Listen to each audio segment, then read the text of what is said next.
இனிமே கண்ணை மூடிட்டு கடலை எண்ணெய் வாங்கலாம். ஏன்னா மந்த்ரா கடலை எண்ணெய் இதயத்தின் தயாரிப்பு. வறுக்க பொரிக்க ஏன் எல்லா சமையலுக்கும் மந்த்ரா தான். மந்த்ரா கடலை எண்ணெய், அபார ருசி, ஆரோக்கியமான உடல் நலம்.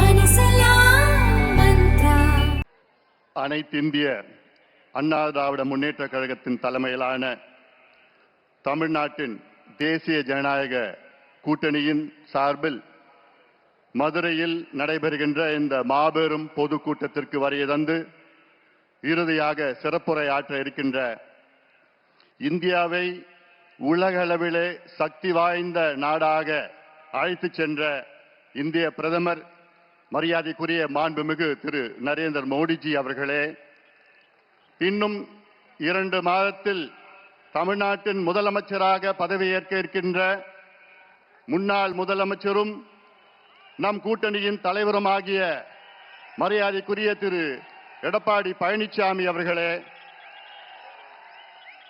மத்திய அமைச்சர் பெருமக்களே, நண்பர் நயினார் நாகேந்திரன் அவர்களே, நண்பர் டிடிவி தினகரன் அவர்களே, நண்பர் ஜி.கே. வாசன் அவர்களே, மேடையில் இருக்கின்ற அனைத்து கூட்டணி கட்சியின் தலைவர்களை வணங்கி, இந்த கூட்டம் வெற்றி பெறக்கூடாது என்று ஸ்டாலின் அவர்களுடைய அரசு, திமுக அரசு எத்தனை சூழ்ச்சி செய்தாலும் நிச்சயமாக இந்த கூட்டம் வெற்றி பெற்றிருக்கிறது.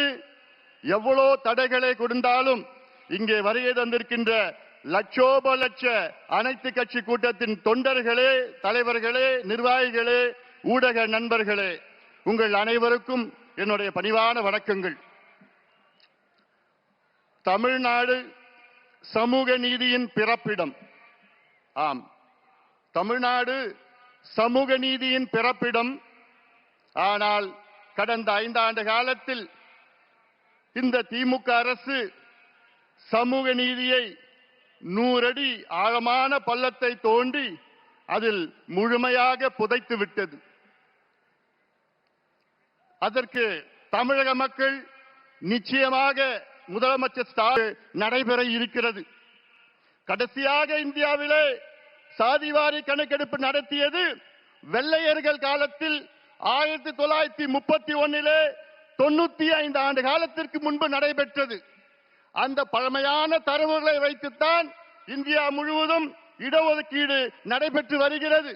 அதை மாற்றி அமைத்து நவீனமான ஒரு இந்திய அளவிலே சாதிவாரி கணக்கெடுப்பு நடத்துவோம் என்று அறிவித்த பிரதமர் நரேந்திர மோடிஜி அவர்களுக்கு எங்களுடைய பணிவான நன்றிகளை தெரிவிக்கின்றோம். 2வது சாதனை, தேசிய பிற்படுத்தப்பட்ட ஆணையத்திற்கு அரசியல் சாசன அங்கீகாரத்தை கொடுத்தவர் நம்முடைய இந்திய பிரதமர் மரியாதைக்குரிய திரு நரேந்திர மோடிஜி அவர்கள். Yes, he has given constitutional status to the National Backward Class Commission. இது 25 ஆண்டு கால கோரிக்கை. அதை நிறைவேற்றியிருக்கின்றார் நம்முடைய பிரதமர் அவர்கள். 3வது, ரோஹிணி ஆணையத்தை உருவாக்கி இந்திய இதர பிற்படுத்தப்பட்ட மக்கள், ஓபிசி மக்களுக்கு 27 விழுக்காடு இடஒதுக்கீட்டிலே வேற்றுமைகளை கண்டறிந்து அதை அகற்றுகின்ற ஒரு முயற்சியில் ஈடுபட்டிருக்கின்றார் நம்முடைய பிரதமர் அவர்கள்.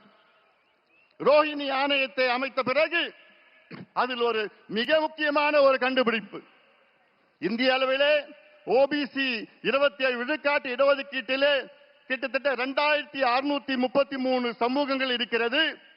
அதில் 10 சமூகங்கள் 25 விழுக்காடு இடங்களை தட்டி செல்கிறார்கள். 38 சமூகங்கள் இன்னொரு 25 விழுக்காடு இடஒதுக்கீடை தட்டி செல்கிறார்கள். இன்னொரு 102 சமூகங்கள் இன்னொரு 25 விழுக்காடு இடஒதுக்கீடை தட்டி செல்கிறார்கள். இன்னொரு 506 சமூகங்கள் 22.5 விழுக்காடு இடஒதுக்கீட்டை தட்டி செல்கிறார்கள். ஆக 2633 சமூகங்களில் 1977 சமூகங்கள் வெறும் 2.5 விழுக்காடு இடஒதுக்கீட்டை தான் பெறுகிறார்கள் என்ற ஒரு உண்மையை கண்டுபிடித்தவர் நம்முடைய மாண்புமிகு பாரத பிரதமர் நரேந்திர மோடிஜி அவர்கள். அதை கண்டுபிடித்து அதை சரி செய்கின்ற ஒரு முயற்சியில் இருக்கின்றார்கள். உண்மையிலே சமூக நீதி என்றால் நம்முடைய மாண்புமிகு பாரத பிரதமர் நரேந்திர மோடிஜி அவர்கள் தான். ஆனால் சமூக நீதி எங்கள் உயிர் மூச்சு என்று வீர முழக்கம் சொல்லுகின்ற திமுக, குறிப்பாக ஸ்டாலின் அவர்களே, உங்களுக்கும் சமூக நீதிக்கும் எள்ளளவும் சம்பந்தம் கிடையாது. உங்களுக்கும் சமூக நீதிக்கும் என்ன சம்பந்தம் இருக்கிறது? இன்னும் சொல்ல போனால், இந்தியாவிலே, சுதந்திர இந்தியாவிலே முதல் முறையாக ஒரு மாநிலத்தில் சாதிவாரி கணக்கெடுப்பு நடத்தி தரவுகளை வெளியிட்டு அதற்கு ஏற்ப சமூக திட்டங்களை வழங்கி இடஒதுக்கீடை உயர்த்தியது பிஜேபி ஆளுகின்ற மாநிலம் பீகார். இது நினைத்து பாருங்க. உண்மையிலே சுதந்திர இந்தியாவிலே முதலாக நடந்தது பீகார். ஆனால் சமூக நீதியின் பிறப்பிடம் தமிழ்நாட்டிலே அது நடைபெற்றிருக்க வேண்டும். கடந்த 5 ஆண்டு காலத்திலே ஸ்டாலின் அவர்களே எத்தனை முறை நாங்கள் கேட்டோம், கணக்கெடுப்பு நடத்துங்கள், கணக்கெடுப்பு நடத்துங்கள். இந்த கணக்கெடுப்பு ஏதோ சாதிவாரி கணக்கெடுப்பு இல்ல. உங்களுக்கு அந்த சாதி பேரை பிடிக்கலன்னா அது சமூக நீதி கணக்குன்னு நீ வச்சுக்கீங்க, பொருளாதார கணக்கு, ஏதோ ஒரு கணக்கு வேணும். அந்த கணக்கு தான் பீகாரிலே நடத்தி, அந்த பீகாரிலே அங்கே 97 லட்சம் குடும்பங்கள் 6000 ரூபாய்க்கு குறைவான வருமானம் பெறுகிறார்கள். அந்த 96 லட்சம் குடும்பங்களுக்கு அந்த அரசு 2 லட்சம் ரூபாய் ஒதுக்கீடு செய்து அவர்களுடைய குடும்ப வளர்ச்சிக்காக செய்திருக்கிறது. இதுதான் உண்மையான சமூக நீதி. இதே கணக்கெடுப்பில் பீகாரிலே 67 லட்சம் குடும்பங்களுக்கு சொந்த வீடு இல்லை என்று அந்த 67 லட்சம் குடும்பங்களுக்கு வீடு கட்டி கொடுக்கிறார் அந்த பீகார் மாநில அரசு. இதான் உண்மையான சமூக நீதி. ஆனால் நான் கணக்கெடுக்க மாட்டேன், எந்த பிரச்சனையும் எனக்கு தெரிஞ்சு விருப்பம் இல்லை அப்படின்னு சொல்லுகின்ற ஒரு முதலமைச்சரை பார்த்திருக்கீங்களா? அதை விட மோசம், சட்டமன்றத்திற்குள் பொய் சொல்லுகின்ற ஒரு முதலமைச்சரை பார்த்திருக்கீங்களா? ஆம், தமிழ்நாட்டின் முதலமைச்சர் மு.க. ஸ்டாலின் அவர்கள் சட்டமன்றத்திற்குள்ளே எத்தனையோ முறை பொய் சொல்கிறார்கள். என்ன, எங்களுக்கு அதிகாரம் இல்லை என்று, கணக்கெடுப்பு நடத்துவதற்கு எங்களுக்கு அதிகாரம் இல்லை என்று. பிறகு எப்படி பீகார், தெலுங்கானா, ஆந்திரா, கர்நாடகா, ஒரிசா, ஜார்க்கண்ட் போன்ற மாநிலங்கள் எப்படி எடுத்தார்கள்? எந்த சட்டத்தின் கீழ் எடுத்தார்கள்? இந்தியன் ஸ்டாட்டிஸ்டிக்கல் ஆக்ட் 2008 படிதான் அத்தனை மாநிலங்களும் எடுத்தார்கள். அந்த சட்டத்தின் கீழ் தான் மத்திய அரசுக்கு அதிகாரம் இருக்கிறது, மாநில அரசுக்கு அதிகாரம் இருக்கிறது, ஏன் பஞ்சாயத்து தலைவருக்கும் அதிகாரம் இருக்கிறது.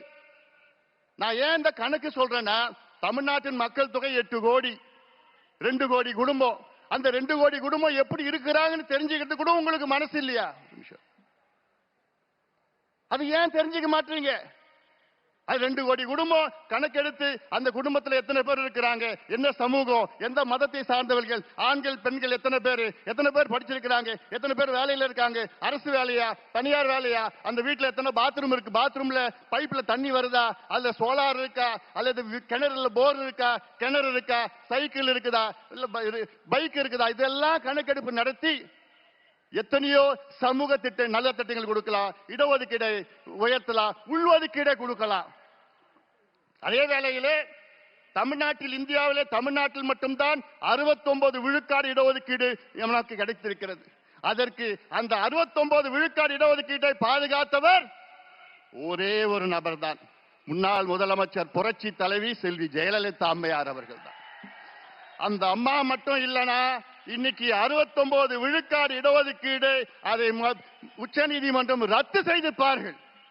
1993 தமிழ்நாட்டின் சிறப்பு இடஒதுக்கீடு சட்டத்தை, 69 விழுக்காடு இடஒதுக்கீடு சட்டத்தை மத்திய அரசை வலியுறுத்தி அரசியல் சாசன சட்ட திருத்தம், கான்ஸ்டிடியூஷனல் அமெண்ட்மெண்டை கொண்டு வந்து 9வது அட்டவணைகளை பாதுகாத்தவர் புரட்சி தலைவி ஜெயலலிதா அம்மையார் அவர்கள்.